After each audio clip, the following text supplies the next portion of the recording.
surprise dropped the Might Delete Later album, which preceded events here. He on that he had the 7-minute drill, and he released that diss track where he's calling Kendrick short. He's saying that his discography, 4 albums in 12 years. He said one of his bars was, "Your first album was great, your last one was whack," along those lines, making fun of Mr. Morale. And then your second album put them to sleep, and that's talking about arguably the greatest rap album in history, or at least top 10, and if not in history, at least of the last decade, with To Pimp a Butterfly. Yeah. Universally acclaimed. And then Damn, which he didn't say too badly about. And then that's really all his disses in the album. Like the diss track for somebody of J. Cole's pedigree, of somebody that they put in this top 3 echelons, or at least he himself puts there, and rap critics themselves, like the diss track, especially with the amount of smoke that Kendrick came in with by saying that it's just me, and then also calling out everybody in the rap game, this was extremely underwhelming. Yeah. Even if you're a J. Cole fan, like even the song itself, even if removing the disses from it, was an underwhelming song. So super boring. But the worst of it all, the worst, not only is having a bad diss track to rebuttal against bad for just the overall rap beef, but you officially wave the white flag 2 days later when you're at Dreamfest Festival and you say, "I apologize. Kendrick, I don't want any bad blood. I will be deleting this diss track from my track list, and it's gone," and basically apologizing and trying to make amends before the beef even starts. That to me is the end. Kendrick won. He got the notch on his belt. I don't understand it too, because like, okay, probably the biggest rap beef of recent memory was MGK versus Eminem. I would say everyone can agree. And then the reason everyone drug MGK through the mud, where they're like, "Oh, he called Eminem the greatest rapper of all time." If you're in a diss battle, you can't say that another rapper is one of the greatest. And what J. Cole did was basically say, "I don't want to diss you. I'm a fan of you," which people were dragging MGK through the mud for. And then also, he said that he was top 3 in first person shooter. Checkmate Kendrick, because if we're gonna hold MGK to the standard where you can't say you're a fan of Eminem and then also diss him at the same time, well, J. Cole, you can't say you're a fan of Kendrick and then diss him at the same time. But the difference is MGK didn't apologize for Rap Devil and then delete it 2 days later before Eminem even responded with Killshot, and then giving Eminem a chance to respond. So it's like, if we're holding it to that standard, okay, you lost there. And then you also lost by calling T-Pab, which is easily better than any of J. Cole's albums. Easily. Even Forest Hill Drives has some lulls in there, has some sleepers. You, of all people, saying that, "Oh, it put them to sleep." Really? You want to talk about putting people to sleep? Hello. Hello.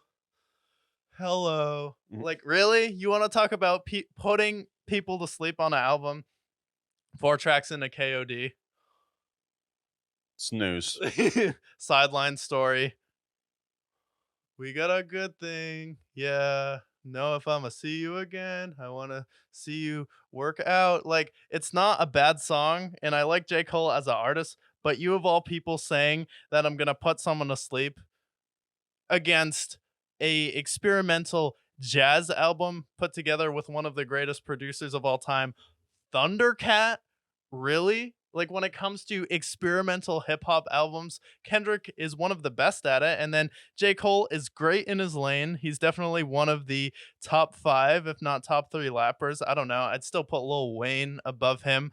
I would still put, probably over the past decade, I would say J. Cole has put together better projects than Eminem there. But there's still other rappers. Killer Michael, is that better than Forest Hill Drives? I'll let you debate it, but it's in competition, I would say. Would you not? Yeah. But honestly.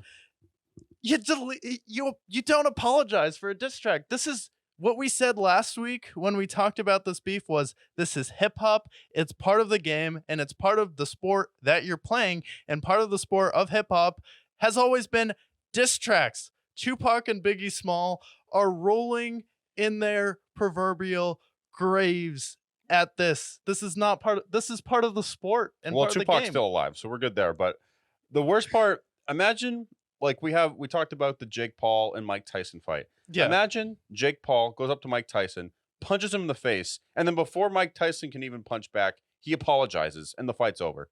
That would be the most anticlimactic beef of all time. And now fans are going to be like, "Oh, well, he has a right to do this." No, he doesn't. No. No, he doesn't. Because this is not just about his beef. If he wants to call Kendrick directly and talk with it behind the scenes, sure.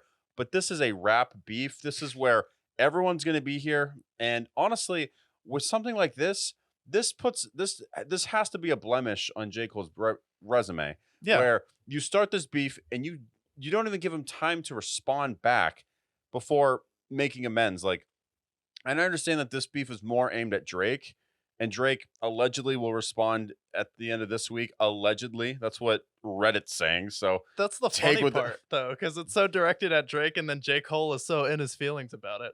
yeah, he's more in his feelings than Drake is, and Drake's making all these Twitter captions and all these Instagram comments. So he's doing it all the way Drake's can, doing the what he best, posting the Raptors NBA championship banner. Kendrick obviously sweating at that point. So, it'll be interesting to see. But at the end of the day, if you're talking about MCs, you're talking about the top 3 of a decade. Don't apologize for a beef. I feel like that takes him out of the top 3. You can also be friends after a rap beef. It's happened before. You don't always have to kill each other over it. And then I know he said it didn't sit right in his spirit, but it's also just a sport. And he must have been talking about how divisive it's been with the fans. And then he's like, God, I hope I don't have to smoke him because I love him at the same time. Like, this is the same thing that people were giving MGK shit for when he went back and forth with Eminem. And I feel like that beef has been more explosive than the J. Cole and Kendrick one as far as viewership wise, because it kind of came out of nowhere because it was a album where Eminem literally dissed every single non-top echelon rapper, and the only one to respond was MGK, and he got dragged through the mud because like, okay, you can't say he's the greatest and he's your idol. And now J. Cole's doing the same thing.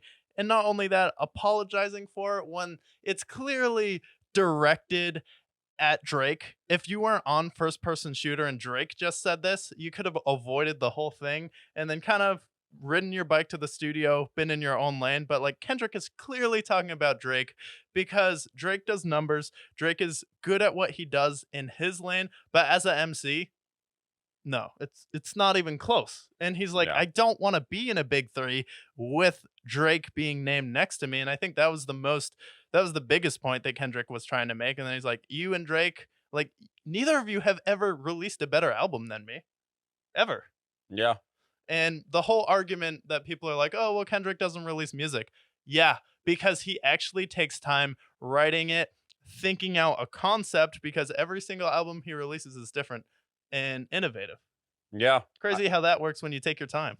Hey, you know what? It's like the Quentin Tarantino situation where quality over quantity. That's why Tarantino has 12 movies to his name compared to Spielberg, who has hundreds of movies at this point. Yeah. It's that same thing. Both are great, but at the end of the day, like the quality of it, that's what ends up keeping you memorable. But Yeah. at the end of the day, let us know what you think about this beef.